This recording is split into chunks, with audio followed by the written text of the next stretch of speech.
अगर आपको खांसी है और खांसी से आप काफ़ी ज़्यादा परेशान हैं तो इस वीडियो में एक ऐसा उपचार बताऊंगा जिसे करने के बाद आप खांसी से हमेशा के लिए छुटकारा पालोगे।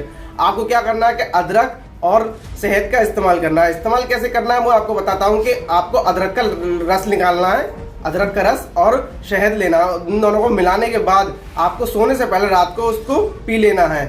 यदि आप ये करेंगे तो आप हमेशा के लिए खांसी से छुटकारा पा लेंगे। लेकिन इस एक बात का ध्यान रखें कि इसका सेवन करने के बाद आप पानी नहीं पिए रात को।